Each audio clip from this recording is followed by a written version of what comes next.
오늘 같이 나눌 본문 말씀은 레위기 26장 14절에서 20절입니다.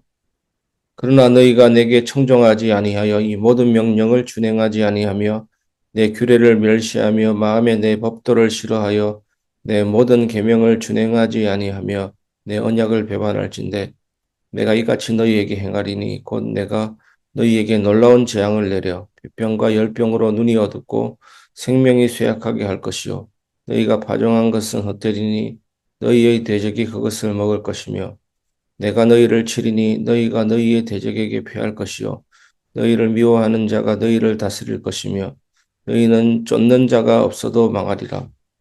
또 만일 너희가 그렇게까지 되어도 내게 청종하지 아니하면 너희의 죄로 말미암아 내가 너희를 7배나 더 징벌하리라. 내가 너희의 세력으로 말미암은 교만을 꺾고 너희의 하늘을 철과 같게 하며 너희 땅을 녹과 같게 하리니 너희의 수고가 헛들지라. 땅은 그 산물을 내지 아니하고 땅의 나무는 그 열매를 맺지 아니하리라. 아멘. 하나님을 잊을 때 켜지는 신호등이란 제목으로 같이 말씀을 나누도록 하겠습니다. 사랑하는 성도 여러분, 우리가 신앙생활을 하다 보면 마음이 조금씩 무뎌질 때가 있습니다. 마음이 무뎌지면 예배가 가벼워지고 예배가 가벼워지면 말씀이 부담이 되고 말씀이 부담이 되면 기도도 잘 안 되고 기도가 잘 안 되면 현실이 더 크게 보입니다. 이렇게 마음이 조금씩 흐려지기 시작하면 우리 눈에는 아무 문제가 없는 것 같아도 하나님은 우리를 살리시기 위해 작은 신호등을 켜기 시작하십니다. 우리를 살리시기 위해, 지키시기 위해 켜시는 것입니다. 하나님의 자녀에게는 거의 이 부분이 자연스럽게 일어나게 됩니다. 이거는 인간의 의지로 맞고 되고 안 되고 이런 차원이 아닙니다. 하나님이 신호등을 켜십니다. 왜냐하면 마음이 흐려지면 삶이 흔들리고 삶이 흔들리면 하나님 품에서 멀어질 수 있기 때문입니다. 하나님이 우리를 너무 사랑하시기 때문입니다. 그래서 성경은 축복보다 징계를 더 길게 설명합니다. 죄에 대해서 더 길게 설명합니다. 제가 전에 한번 살려보니까 죄에 대한 죄라는 단어가 600 몇 번이나 나올 정도입니다. 그 이유는 징계가 벌이 아니라 경고이며 경고가 두려움이 아니라 보호라는 것입니다. 이 보호가 심판이 아니라 회복이기 때문입니다. 요한계시록 보면 심판이 나옵니다. 하늘에 별들이 떨어지고 태양빛이 핏빛이 되고 일곱 천사의 일곱 나팔 이야기.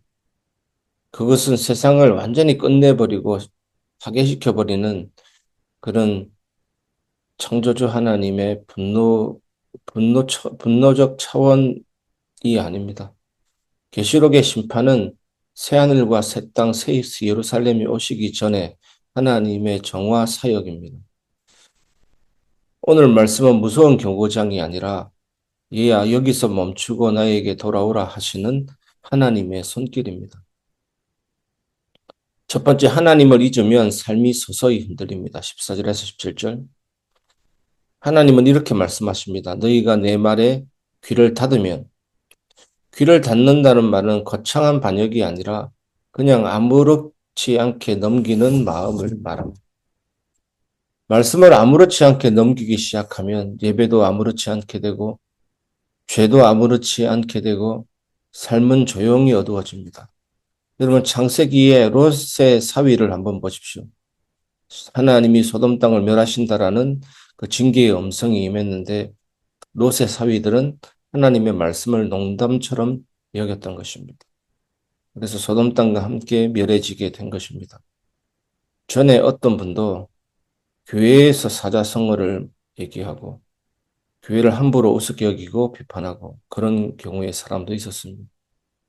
성경으로 말하자 그러는데 말 못하고 말 안 통하고 마음을 닫고 기도합시다라고 하면 그 말이 제일 듣기 싫다 말하고 도대체 어떻게 된 일인지. 그래서 하나님은 경고하십니다. 너희가 심었지만 열매를 못 먹을 것이다. 너희는 이유 없이 불안할 것이다. 너희의 대적이 너희를 다스릴 것이다. 이 말은 겁주는 말입니까? 겁주는 말이 아닙니다.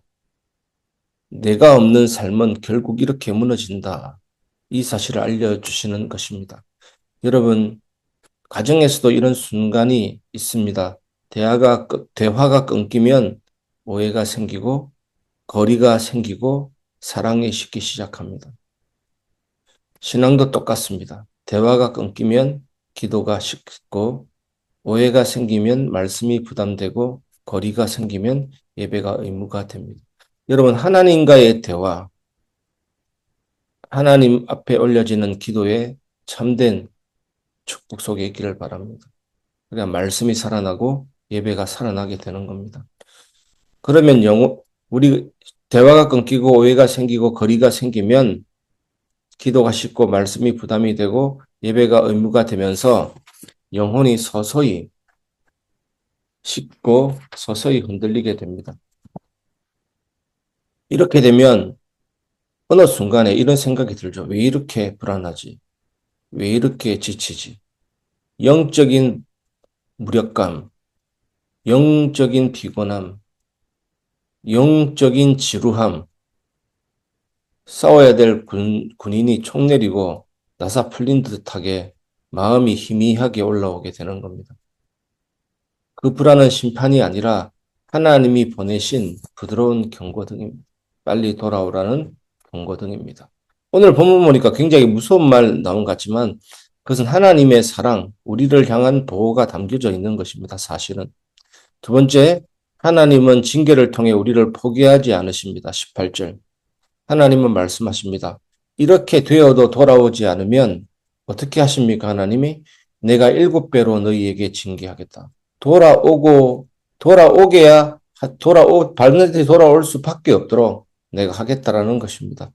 여러분, 이 7배는 무섭게 벌 주겠다는 뜻이 아닙니다. 성경에서 7은 7은 완전한 숫자입니다. 즉, 하나님은 완전하게 계속해서 끝까지 추적하듯이 우리를 포기하지 않으신다는 뜻입니다. 여러분, 제주도에 야생 짐승이 막 출몰하고 멧돼지가 출몰해서 등산객이 다치고 죽는 사고도 일어나니까 호수들, 나라에서 인정받아서 총을 쏘는 호수들이 사냥개 한 10마리 정도 데리고 잡으러 가는 다큐멘터리를 본 적이 있습니다. 그 용맹한 사냥개들이 끝까지 추적해서 멧돼지를 잡는 장면을 봤습니다. 하나님도 우리를 추적하십니다. 끝까지 포기하지 않으십니다. 우리를 제자리에 세워놓고야 맙니다.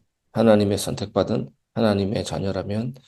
그리고 이 징계는 벌이 아니라 사랑입니다. 왜냐하면 여러분도 그렇지 않습니까? 자녀를 왜 징계합니까? 사랑하니까 징계합니다. 하지만 그 자녀는 굉장히 힘들어하고 답답해할 수도 있습니다. 부모의 사랑을 알 때 그 징계가 나를 향한 징계였고 사랑이었구나 라는 것을 깨닫게 됩니다. 사랑하지 않는 사람은 그냥 내버려 둡니다. 제가 밖에 나갔는데 그냥 길거리에 지나다니는 아무 청소년이나 잡고 제가 징계하겠습니까? 징계해도 안 되고 큰일 나죠, 그러면. 관계가 없기 때문입니다. 그냥 방치하고 방임하는 것입니다. 돌아오기를 기대하지 않는 사람은 부르지도 않습니다. 상관없는 사람은 징계하지 않습니다. 그러나 사랑하는 사람은 끝까지 붙잡습니다. 그래서 성경에 보면 이런 얘기가 많이 나옵니다. 악인이 잘 되는 것을 부러워하지 말라. 하박국 선지자도 다윗도 왜 악인이 잘 됩니까? 라는 질문이 있었죠. 그때 하박국 선지자가 외양간 송아지가 마르고 감람나무 열매 그치고 논밭에 식물이 없어도 난 여호와로 인하여 즐거워한다라는 고백을 했습니다. 여러분, 악인이 잘 되고 하나님의 징계가 없어서 막 자기가 덕이한 것 같고 막 그러지만 결코 아닙니다. 30년, 40년 영원한 진노와 벌이 오는데 돌이킬 수가 없는 것입니다. 그래서 성경은 말합니다. 주께서 사랑하시는 자를 징계하시고 히브리서 12장 6절. 여러분, 죄를 지어도 아무 느낌이 없으면 그게 가장 무서운 겁니다. 죄의 사망의 독에 감염된 것입니다. 그런데 작은 죄에도 마음이 불편하면 살아있다는 증거입니다. 하나님이 붙잡고 계신다는 증거입니다. 그래서 성도는 매일 회개합니다. 회개가 제일 큰 은혜의 문입니다. 회개는 마치 연약한 자가 한다. 그게 사단의 속임수입니다. 매일매일 회개합니다. 저는 죄인입니다. 하나님의 은혜가 필요합니다. 하나님의 긍휼이 여기심이 필요합니다. 매일매일 하나님께로 돌아갑니다. 하나님께로 분리된 순간 같으면 너무나도 간절하게 하나님께로 바로바로 돌아갑니다. 사망에서 생명으로 옮겼다, 끝났다. 과거, 현재, 미래의 죄가 다 용서받았다. 그것은 법적인 선언입니다. 하지만 구원받는 사람은 목욕해도 손발 씻듯이 계속해서 회개하고 청결케 하고 하나님의 말씀과 성령의 통치와 다스림을 받기 위해서 목마른 사슴처럼 시냇물을 찾아 헤매듯이 주님을 향하게 되어 있는 것입니다. 하나님은 우리를 고통으로 끌어내리는 분이 아니라 고통을 통해 다시 일으켜 세우시는 아버지이십니다. 세 번째입니다. 하나님은 교만을 깨뜨리고 다시 은혜의 자리로 부르십니다. 19절에서 20절. 하나님은 이렇게 말씀하십니다. 내가 너희의 교만을 꺾겠다.